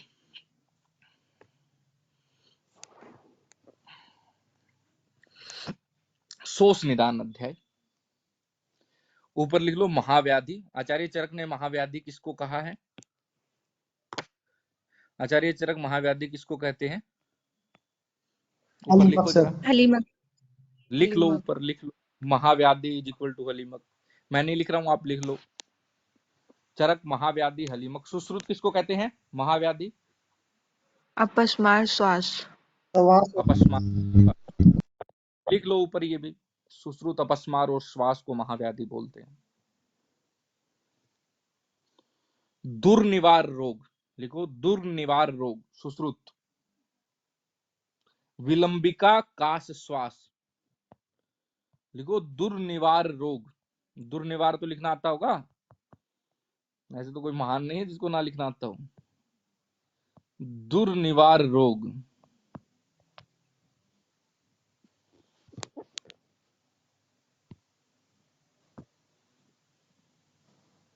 लिखो दुर्निवार रोग, विलंबिका काश श्वास, ठीक है। अब देखो जरा, यथा अनेको रोग अनुगतो, जिसके अनेक रोग पीछा करते हैं, बहु रोग पुरोग में, और बहुत रोग उससे पहले होते हैं। दुर्विगेयो दुर्निवार सो व्याधि मावले, वो दुर्विगेय जिसको बहुत कठिनाई से जाना जा सकता है। और फिर क्या लिखा है? दुर्निवार, जिसका निवारण बहुत दूर जो है मुश्किल हो। सो व्याधि महाबल है, वो महाबलशाली व्याधि शोष है। क्यों उसको शोष कहते हैं? ये सुश्रुत उत्तर तंत्र 41 में है। काय चिकित्सा जब हमने पढ़ी, चरक चिकित्सा तब पढ़ा था। संशोषण है रस आदि नाम शोषिति विधीयते, क्योंकि वो रस आदि धातुओं का शोषण कर लेती है, इसलिए वो शोष है। क्रिया क्षय कर्त्वात् क्षय इति उच्यते पुनः, क्योंकि वो फिजियोलॉजिकल क्रियाओं का क्षय कर देती है, इसलिए उसको क्षय कहते हैं। राज यक्ष्मा क्यों कहते हैं? राज चंद्रमसो यस्माद भूदेश किला में, क्योंकि वो लिखा है राजस चंद्रमसो, क्यों? क्योंकि वो चंद्रमा, नक्षत्रों के राजा चंद्रमा को हुई थी, इसलिए उसको राजयक्ष्मा कहते हैं। केचित दाहु मनीषी ने कुछ ऋषि लोग। शोष के 4 आयतन है, साहस, संधारण, क्षय और विस्मासन। साहस, संधारण, क्षय और विस्मासन, ठीक है। अब सबकी संप्राप्ति दी होगी, सबके लक्षण दिए होंगे कि कैसे कौन से लक्षण दिए हैं। मेरे लिए वो इंपॉर्टेंट ही नहीं है, कुछ चीजें इंपॉर्टेंट है, क्योंकि वो तो 11 जो लक्षण हम चरक उसमें करते हैं चिकित्सा में, वैसा का वैसा इसमें 11 लक्षण दिए हुए हैं कि वो 11 लक्षण होते कैसे हैं, ठीक है। अब ये साहस की व्याख्या की गई है। साहस का मतलब क्या है? मतलब अपने औकात से ज्यादा काम कर लेना, वही साहस है। उससे जो है फुफ्फुस में छत हो जाता है, ठीक है, और उसमें वायु भर जाती है, और भरी हुई वायु जो है कफ को और पित्त को साथ लेके तीनों स्थानों में चलने लग जाती है। वो जहां जहां जाएगी वहां वहां लक्षण करेगी। कुछ चीजें हम हाईलाइट कर लेते हैं, पहली वाली में कर लेनी चाहिए कि शरीर संधि आविश्यति तेन अश्य जृंभा अंग मर्दो जवरश्च उपजायते। ठीक है, पहली में ही थोड़ा सा अजीब है, क्योंकि आमाशय में जाएगी तो जो है रोचक करेगी, कंठ में जाएगी तो कंठ उद्वंस करेगी, श्वास करेगी, ठीक है, और प्राणवय स्रोतों में जाएगी तो श्वास और प्रतिशय करेगी, सिर में जाएगी तो सिरोरोग करेगी। तो जहां जहां जाएगी उसको वहां वहां के लक्षण होंगे, ठीक है। तो वो मैं नहीं हाईलाइट करा रहा, मैं हाईलाइट करा रहा हूं आपको, अगर शरीर की संधियों में गई तो जृंभा अंगमर्द और ज्वरश्च उपजायते, ये थोड़ा सा अलग है, बाकी तो कॉमन जे लक्षण है, ठीक है। उसके बाद आप एक लाइन और हाईलाइट करोगे, ठीक है, वो है लास्ट वाली लाइन साहसजन्य राजयक्ष्मा के, बलम समाधानम ही शरीरम शरीर मूलश्च पुरुषिति। ठीक है, क्योंकि निकाह बल समाधानम लिखा ना, बल समाधानम ही शरीर है, शरीर के बल के द्वारा ही सम्यक रूप से धारण किया जाता है। पुरुष जो है वो अपने शरीर बल के द्वारा ही सम्यक रूप से धारण किया जाता है। शरीर मूलश्च पुरुष, और पुरुष ही शरीर के आधार पर ही रहता है, ठीक है। शरीर मूलश्च पुरुष, पुरुष का भी मूल शरीर ही है, ठीक है। उसके बाद जो सबसे इंपॉर्टेंट श्लोक है, जो निदान स्थान की दृष्टि से है, बाकी जो चिकित्सा में हम लोग करते हैं वो ये है, साहसम वर्जियेत कर्म रक्षियेत जीवात्मने जीवन ही पुरुषम तविष्टम कर्म फल मनुष्यते। ठीक है, तो लिखा कि अपने जीवन की रक्षा करता हुआ पुरुष जो है कभी भी जो है वो साहस संबंधी कार्य न करे, साहसम वर्जित, साहस को वर्जित करे। जीवनम ही पुरुषम तविष्टम कर्म फल मनुष्यते। ठीक है, जीवनम ही पुरुषम, क्योंकि पुरुष ही जीवन ही पुरुषम, जीवन ही पुरुष है, ये षड धातु पुरुष की बात कर रहा है। और उसी पुरुष मनुष्य तो अपने कर्मों के अनुसार, लिखा है कि तब इष्टम कर्मणम फल मनुष्यते, और जो वो इष्ट कर्म करता है, जो भी वो कर्म करता है उसी के अनुसार वो फल भोगता है। ठीक है, उसको आप हाईलाइट कर सकते हो, लिख सकते हो कि ये साहसजन्य राज्यक्ष्मा के बारे में लिखा गया है। अब संधारण से, तो संधारण से भी वही बात कुपित होती है, वही बात जो तीनों स्थानों में जाकर के जहां जहां जाती है वहां वहां अपने लक्षण जो है वो करती है। ठीक है, अब देखो क्या है, अब वायु मैं क्यों नहीं करा रहा हूं बाकी वाली चीजें, ठीक है।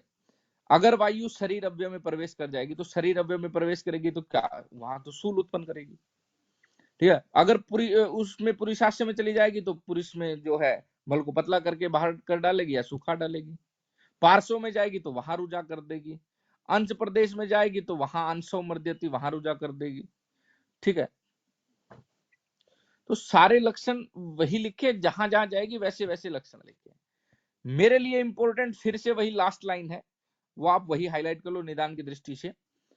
लिखा कि तस्मात् पुरुषो मतिमान आत्मन शरीरेषु योग क्षेम क्रेषु प्रियतेत विशेषण, कि जो बुद्धिमान मनुष्य है उसको क्या करना चाहिए, योग और क्षेम करना चाहिए शरीर के साथ, शरीर का योग और क्षेम।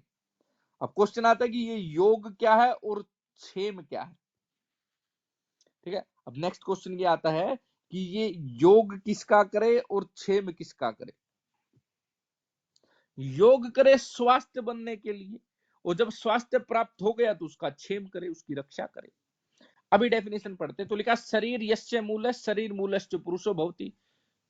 ठीक है, तो लिखा पुरुष ही शरीर का मूल, शरीर मूल वाला ही पुरुष होता है, यानी बिना शरीर के पुरुष की एग्जिस्टेंस हमें इस संसार में नहीं दिखाई देती है। षड धातु पुरुष में भी यही बात करे, पुरुष यानी आत्मा, अगर पंच महाभूत नहीं है तो उस छठे को कहां देख सकते हैं, हम लोग तो नहीं अनुभव कर सकते, जिसकी दिव्य दृष्टि है वो तो अनुभव कर सकता है। इसलिए लिखा शरीर यस्य मूलम शरीर मूलश्च पुरुषो भवति। तो क्या लिखा, अलब्ध लाभो योग है, जो नहीं प्राप्त वस्तु है उसको प्राप्त करना जो है वो योग है, यानी आपके स्वास्थ्य को प्राप्त करना। लब्धस्य, अगर प्राप्त हो गया परिरक्षणम क्षेम, तो उसकी रक्षा करना क्षेम है। यही बात इधर लिखी गई है, यही बात उधर लिखी गई है।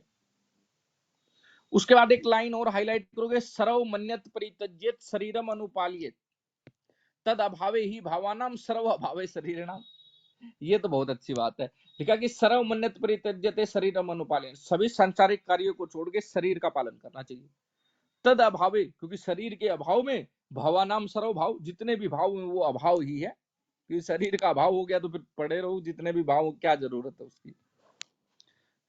ठीक है, तो उसको आप हाईलाइट कर लो तो ये पता चले ये किसके लिए कहा गया है। तो ये जो है वो संधारण जन्य याद यक्ष्मा के लिए कहा गया है। ये लाइन आप इसके ऊपर लिख सकते हो। क्वेश्चन पूछेगा तो अगर मुश्किल बनाएगा तो इधर से ही बनाएगा। फिर धातु 6 जन्य राज्यक्षमा है। ठीक है, क्योंकि अब ये पूछोगे कि आप वो जितने जो एकादश रूप है, एकादश रूप हम है इसमें एकादशी रूप है वो सारे के सारे, आप 6 जन्य राज्यक्षमा के जो एकादश रूप हैं वो उठा करके यहाँ पढ़ना, सब मिल जाएंगे, सबकी संप्राप्ति दी गई है। और संप्राप्ति क्योंकि जहां जहां वायु जाती है, अब यूजी तो है नहीं कि हमको लिखना है कंधों में जाएगी तो ये करेगी, संधियों में जाएगी तो ये करेगी, जहां जाएगी तो ये करेगी, उसकी जरूरत ही नहीं लगती हमको। ठीक है, हम अब हाईलाइट करते हैं। उसके बाद नेक्स्ट देखो जरा, अब जो 6 जन्य शोष की संप्राप्ति है तो लिखा कि तस्मान पुरुषो मतिमान आत्मन है शरीरम अनुरक्षित शुक्रम अनुरक्षित। ठीक है, 6 जन्य राज्यक्षमा में कहा कि बुद्धिमान पुरुष को अपनी शरीर की रक्षा करते हुए शुक्र की रक्षा करनी चाहिए। ठीक है, क्यों? क्योंकि परम ये साम फल निवर्ती आहारस्य चेती, क्योंकि ये आहार की सर्वश्रेष्ठ फल संपत्ति है।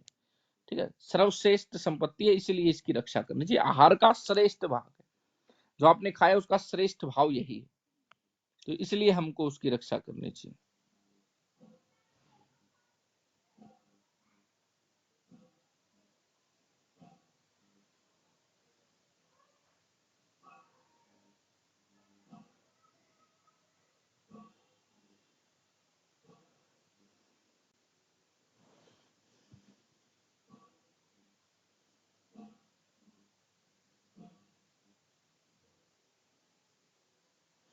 नेक्स्ट देखो जरा,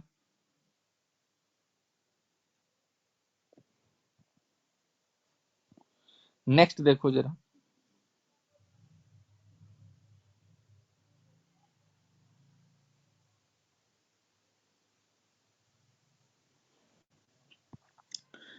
आहारस्य परम धाम शुक्रम तद रक्षित आत्मने, कि शुक्र आहार का उत्तम सार है। ठीक है, आहारस्य परम धाम, परम धाम का मतलब उत्तम सार है। शुक्रम तद रक्षित आत्मने, उस शुक्र की रक्षा करनी चाहिए। क्षयो तस्य बहु रोगाणाम मरणम वानी इच्छति, क्योंकि शुक्र 6 से बहुत सारे रोग और मृत्यु को देता है। शुक्र 6, तो इसलिए उसकी रक्षा करने के लिए बताया है। ठीक है, उसके बाद विमर्श में हाईलाइट करोगे कि आयुर्वेद में यक्ष्मा के 2 प्रकार बताए हैं, एक अनुलोमन 6, एक प्रतिलोम 6।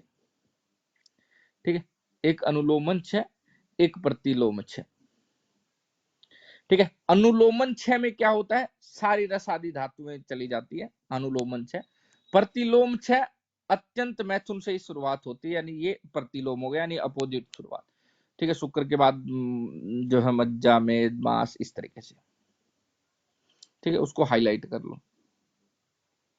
उसके बाद विषम भोजन जन्य ली गई है, तो इसमें जो लास्ट में दिया गया, लास्ट वाला श्लोक ही हम हाईलाइट करेंगे, क्योंकि ऊपर तो फिर वो एकादश के टाइप है। तस्मात् पुरुषो मतिमान प्रकृति करण संयोग राशि देश काल उपयोग है, उपयोग है ठीक है, उपयोग है संस्था उपशय आदि विषम अविषम आहारित आहारे। ठीक है, यानी अष्ट आहार विधि विशेषायतन के अनुरूप जो आपको आहार करना चाहिए मतिमान को। ठीक है, तो वो वही बताया ना, प्रकृतिकरण संयोग राशि देश काल उपयोग, उपयोग संस्था और उपशय। उसके बाद वाला श्लोक हमारे लिए इंपॉर्टेंट है, हितासी सयात मितासी सयात काल भोजी जितेंद्रिय पश्चन रोगान बहुन कष्टान बुद्धिमान विषमास्मत। विषम भोजन से उत्पन्न होने वाले कष्टकारी बहुत सारे रोगों को देखते हुए जितेंद्रिय मनुष्य को हितकर, मितकर और काल भोजी होना चाहिए, समय पर भोजन करना चाहिए। उसको आप हाईलाइट कर सकते हो। उसके बाद नेक्स्ट देखोगे जरा, एक श्लोक है ठीक है, ये तो आपको इतना रट गया होगा कहाँ का ये श्लोक? प्रसंगात गात्र संस्पर्शात श्वासात से श्वासात से भोजनात् से शय्यासनात् अपि गंधमाल्यानुलेपनात्, कहाँ का श्लोक है? सुश्रुत निदान 5। रट गया ना ये तो। इसमें क्योंकि सोस आया है किसमें? उपसर्गिक रोग में। ठीक है, तो लिखा है सुश्रुत ने सोस यक्ष्मा को संक्रमक माना है। राज यक्ष्मा की निरुक्ति दी गई है इसमें। ठीक है, वही बात कही गई है इसमें, लेकिन एक लाइन हाईलाइट करेंगे हम, सेकंड लाइन श्लोक नंबर 12 में। तम सर्वरोगाणाम कष्टत्वम राज्यक्ष्मणाम आचक्षते भीष्क यस्माद्वा पूर्वम आसीत भगवते सोमस्य अहुराजस्य तस्मात् राज्यक्ष्मा इति। एक तो ये सभी रोगों में कष्टतम विकार है, ठीक है, इसलिए राज्यक्ष्मा भी कहते हैं वैद्य रोग। और दूसरा, क्योंकि ये नक्षत्रों के राजा सोमयान चंद्रमा को सबसे पहले हुआ था, इसलिए इसको राज्यक्ष्मा कहा गया है। उससे ज्यादा इंपॉर्टेंट इसके जो है वो पूर्व रूप है। ठीक है, पूर्व रूप है, कुछ खास पूर्व रूप है इसमें। ठीक है, मुख माधुर्यम, अन्न अभिलाषा, अन्न काले चाय, सबसे इंपॉर्टेंट है अन्न काले चाय से। छौथुर अभिक्षण, बार बार छीके आना भी हो सकता है। अन्न काले चाय से मतलब जब आपका अन्न काल हो तब आप थक गए हो। ठीक है, तब जो आप थक गए हो तब अन्न काल हो तब।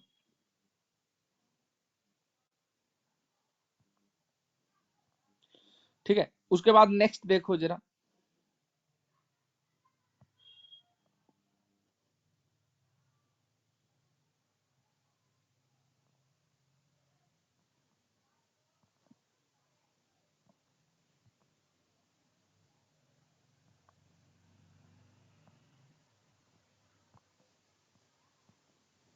नेक्स्ट देखो जरा।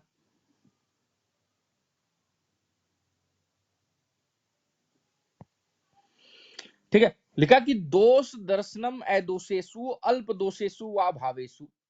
बाकी वाले तो आपको जरूरत नहीं, मैं ऐसे ही बता दूंगा। वो क्या कह रहा है? वो कह रहा है कि जिसमें अल्प दोष हो या दोष न हो, उसमें दोष देखना, चाहे वो खाना हो, चाहे वो जल हो, चाहे मतलब खाने का मतलब पात्र हो, कोई जल हो, अन्न हो, दाल हो, कुछ भी हो, उसमें या तो अल्प दोष है या दोष है ही नहीं, तो उसमें भी दोष देखना। ठीक है, वो भी राज्यक्ष्मा का पूर्व रूप। उसके बाद लिखा है कि पाण्योच्चावेक्षणम अत्यर्थम, ये भी एक अच्छा है। ठीक है, पाण्यो यानी हाथ को बार बार अधिक रूप में देखना। एक लिखा है बाह्योश्च प्रमाण जिज्ञासा, अपने भावों का कितना प्रमाण है ये जानने की इच्छा करना। स्त्री कामता भी हाईलाइट कर सकते हो। विभित्स दर्शनता च आश्चर्य काय, इसको भी हाईलाइट कर सकते हो। उसके बाद क्योंकि ये उधर भी आता है चिकित्सा स्थान में भी, आप हिंदी में पढ़ सकते हो। वनों को सूखा जलते हुए टूटे फूटे रूप में बार बार देखना, गिरगिट, मोर, वानर, तोता, सांप, कौवा, ये आप हिंदी में पढ़ सकते हो, इसमें कोई मेरे लिए कोई क्वेश्चन है नहीं। एक वो लास्ट वाली लाइन लिख लो, केस अस्थि भस्म तुग अंगार राशि नाम च अधिरोहणम इति, यानी जो जहां पर आग के अंगारे हो, हड्डी की राख हो, राखों के ऊपर उसको चढ़ जाना, ये भी जो है वो क्या है, आपको क्या दिखाता है, मतलब पूर्व रूप है राज्यक्ष्मा के कि राज्यक्ष्मा होगा। अब जो है राज्यक्ष्मा के एकादश रूप हैं। ठीक है, राज्यक्ष्मा के एकादश रूप हैं, तो थोड़ा सा कोशिश करते हैं कि एकादश रूप याद किए जाएं। ठीक है, एकादश रूप जो है वो याद किए जाएं। तो जपा कुसुम खाने से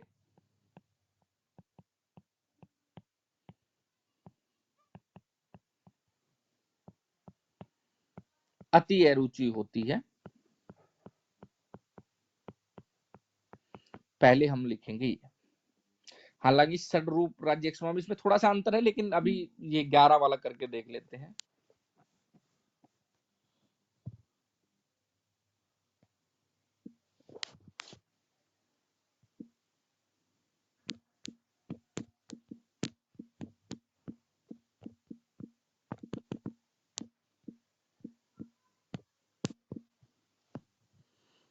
ठीक है, तो जपा कुसुम खाने से जैसे ज्वर, ठीक है, जैसे ज्वर, ये राजवर, वैसे पार्श्व शूल, पार्श्व शूल हो गया, ज्वर हो गया, पार्श्व शूल हो गया। ठीक है, ज्वर, पार्श्व शूल, ठीक है। काश, हालांकि अभी भी लिख सकते हो, लेकिन पहले लिखना पहले लिख लो, जैसे मर्जी हो, अभी लिख लेते हैं। चलो, कैसे? काश, ठीक है, पार्श्व शूल और जो है ज्वर, ठीक है, ज्वर, पार्श्व शूल और जो है वो काश, ठीक है। उसके बाद स से स्वर भेद, स से स्वर भेद, ठीक है। अति यानी अतिसार और अरुचि मतलब अरुचि, ठीक है। अब यहां ज्वर हुआ था, ठीक है, अब यहां जो ज्वर हुआ था, ठीक है, यहां पार्श्व शूल हुआ था, तो उन दोनों में से हम एक को ले लेते। पार्श्व शूल हुआ, ठीक है, पार्श्व शूल हुआ। जबर से ले लो अंशताप या अंशावमर्द, और पार्श्व शूल से जस्ट अपोजिट सिरे शूल, ठीक है। तो अंशावमर्द या अंशताप, ज्वर का मतलब ये मतलब अंशताप है, ताप होना, संताप, तो मैंने उसे अंशताप ले लिया, ठीक है। पार्श्व का मतलब पार्श्व शूल, सिरे शूल, काश, श्वास, ठीक है। स्वर भेद आपका है ही। अतिसार से दो और जुड़ते हैं, ठीक है। वमन, वमन रक्त का वमन एक तो, ठीक है। शोणित छर्दन, और शोणित छर्दन के बाद जो है वो क्या है? शोणित शोणित स्थिवन। अतिसार कर रहे हैं ना, तो वमन यानी दो चीजें बाहर आ रही हैं, तो ये एकादश रूप है राजयक्ष्मा के।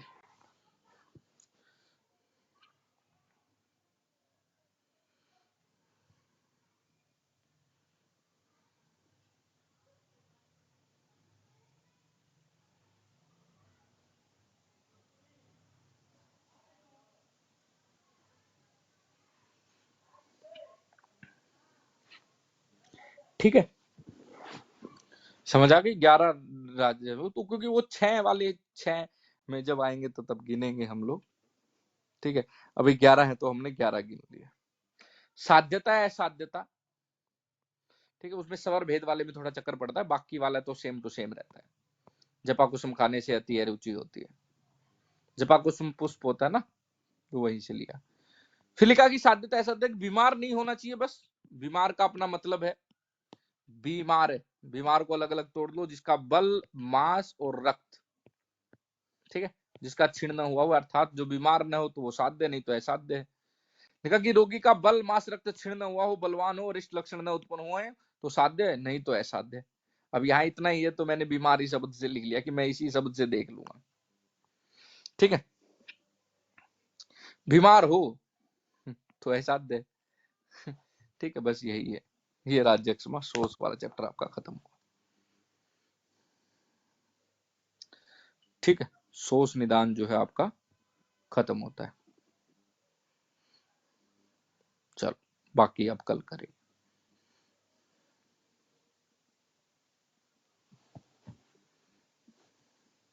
Thank you, have a nice day.